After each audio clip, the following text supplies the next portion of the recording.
पुन्हा काय महत्वाचं आहे? ग्रामर. का? जर इकडे येत असताना कुठेतरी बांधकाम चालू असलं तर त्या भिंतीकडे उघड्या डोळ्यांनी बघा. तुम्हाला त्या भिंतीमध्ये विटाचं प्रमाण जास्त दिसेल.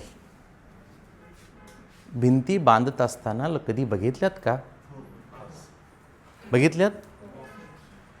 पाडताना कधीतरी एकदा भिंतीकडे बघा.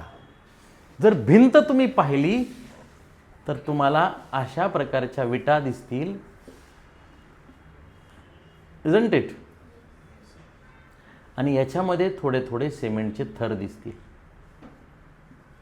मग भिंत मोठी करण्यासाठी विटा जास्त लागतात का सिमेंट आणि रेतीचं मिक्सचर जास्त लागतं? विटा जास्त लागतात.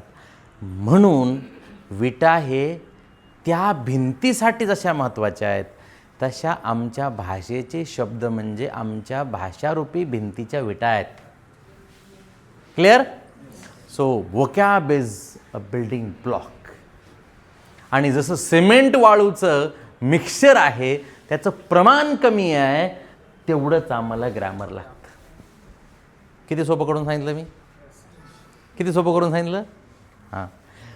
मग ग्रामर जास्त आहे का शब्द महत्त्वाचे आहेत? बस. विटा महत्त्वाच्या आहेत का सिमेंट रेती? विटा महत्त्वाच्या आहेत. मग त्यामुळं हा एक प्रॉब्लेम आमच्या समोर झाला. हे टार्गेट इंग्लिशचं गोल सेट केलं तर. आता गोल सेट केलं. दुसरा प्रॉब्लेम काय होता?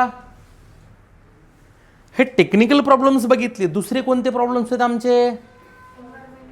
येस, असे काही प्रॉब्लेम्स आहेत की जे पुस्तकात नाही आहेत. तो नंबर 1चा आहे, माझ्याकडे कॉन्फिडन्स नाही आहे. बाबा, स्वतःचा आत्मविश्वास कमी नाही झाला पाहिजे. लोक आमचा आत्मविश्वास कमी करायला आहेत. लोक आम्हाला नावं ठेवायला आहेत. लोक आम्हाला निगेटिव्ह बोलायला आहेत. लोक आमचं लक्ष विचलित करण्यासाठी आहेत. लोक वाईट सवयी लावायला आहेत. मला सांगा, कचरा करणारे लोक जास्त आहेत समाजामध्ये का झाडणारे जास्त आहेत? बरं, निगेटिव्ह बोलणारे जास्त आहेत का पॉझिटिव्ह?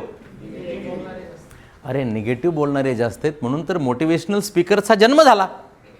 सगळे जर पॉझिटिव्ह बोलले असते तर नसते राहिले स्पीकर्स. मग वातावरण निगेटिव्ह जास्त आहे आणि आम्हाला आमच्यामधला आत्मविश्वास कमी नाही झाला पाहिजे. समाज काही म्हणेल, निंदकाचे घर असावे शेजारी. मी तर म्हणतो त्याचं शेजारी असण्यापेक्षा आपलंच त्याचे शेजारी घर बांधावं. माझं घर निंदकाच्या शेजारी, त्याचं आपलं नाही. का? जोपर्यंत मला लोक निगेटिव्ह बोलणार नाहीत तोपर्यंत मला तरी कसं कळेल माझ्याविषयी काय बोललं जातं आहे? खरं ना? तुकाराम महाराज म्हणले, कुणी निंदा कुणी वंदा, माझा सोहिताचा धंदा. कुणी निंदा नाही तर कुणी वंदा, मी माझं हित केल्याशिवाय सोडणार नाही. ही परिस्थिती बदलण्याचं फक्त टार्गेट माझं आहे. आपलं कोण परिस्थिती बदलणार आहे आपली? बरोबर आहे? अरे, कुठल्या शासनाची योजना आम्हाला डेव्हलप करणार आहेत? सांगा बरं मला. आमचे स्वप्न कुठली योजना पूर्ण करेल? एक सुद्धा शासनाची योजना नाही आहे. ते फक्त जगायला आहे, मजा करायला थोडंफार. काय होत नाही.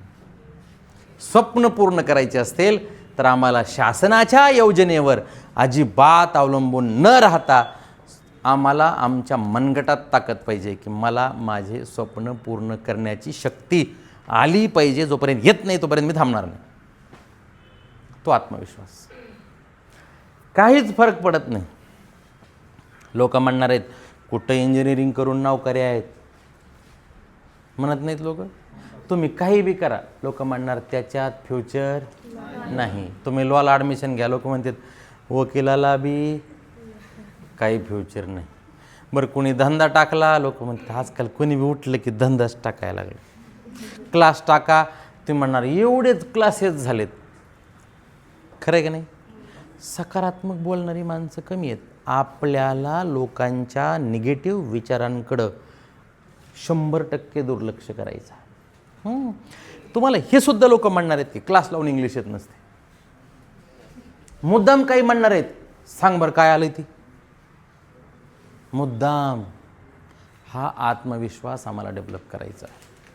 कारण जगामध्ये ज्या ज्या लोकांनी काहीतरी निर्माण केलं आहे त्यांनी स्वबळावर केलं आहे. बहिरं बनायचे बहिरं. काही लोकांना लोकांनी बोलल्यावर जास्त वाईट वाटते. जर लोकांच्या हातामध्ये आमच्या व्यक्तिमत्वाची रिमोट दिल्यानंतर आमची वाट लागणार नाही का? म्हणजे लोकांनी मला म्हणायचं तुम्ही लय नंबर 1 आहे हो साहेब, आणि पुन्हा मला वाटायचं मी नंबर 1 आहे. म्हणजे माझ्या जिंदगीचा रिमोट कोणाकडे? दुसऱ्याकडे. आणि त्याने म्हणलं साहेब तुम्ही लय दलिंदर आहे वा, आणि मग मला राग यायचा. म्हणजे मला माहीतच नाही ना माझं काय आहे ती. त्यांनी बटन दाबलं की मी सुरू, निगेटिव्ह बटन दाबलं लोक काही बोंबलणार आहेत ती. त्यामुळे हा प्रॉब्लेम आमचा ती क्लिअर करणार. दुसरा, भीतीवर विजय मिळवायचा आहे. कशावर? हां, लोक कशाची बी भीती दाखवते. इंग्रजी कोणाला चावली का? इंग्रजीचं मास्तर कोणाला चावलंय? बरं, इंग्लिशचा पेपर लिहिताना कोणी अटॅक येऊन मेलंय? नाही. हां, बरं, डिक्शनरी उघडली आणि पॅरालिसिस झाला असं काही घडलंय का? असंही काही घडलं नाही. मग भीती कशामुळे बाबा? बरं, रोडवर सायकल चालवताना भीती नाही, दिसतंय पुढून येणार ठोकून मरू शकतो मी.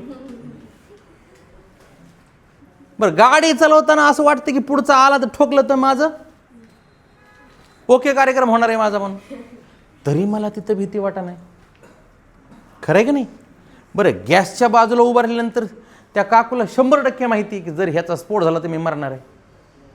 बरं, फॅनच्या खाली झोपल्यावर फॅन आपल्या डोक्यावर बी पडू शकतो, तरी आम्ही इकडं निवांत आहेत. तरी निवांत आहेत. बरं, वारंवार लोक सांगतात मोबाईल जवळ घेऊन झोपू नका स्फोट होतोय, तरी लोक मोबाईल असा जवळ घेऊन जसं बाळ आहे बारकं, हां, एवढं जवळ घेऊन झोपत, तिथं भीती वाटा नाही. मला हा प्रश्न पडला, ही इंग्लिशचीच भीती का बरं डोक्यात आली? काय झालंय? आम्हाला माहितीच नाही ती अवघड आहे म्हणून. आम्ही ऐकून, आमचा विश्वास कोणावर जास्त आहे? हां, लोकांना. लोक म्हणले थंडी जास्त सुटली म्हणून आम्ही म्हणलं थंडी सुटली जरा. We don't know. ते भीतीवर विजय मिळवायचा आणि प्रोफेशनल भीती आमच्या डोक्यातून गेली पाहिजे. तर प्रोफेशनल भीती कोणती आहे? एक तर भाषेची तर जाणारच, दुसरं मुलाखतीची पण भीती. ओय माझा उद्या इंटरव्ह्यू आहे, खाते का ते काही? कपाशी देईल आपल्याला?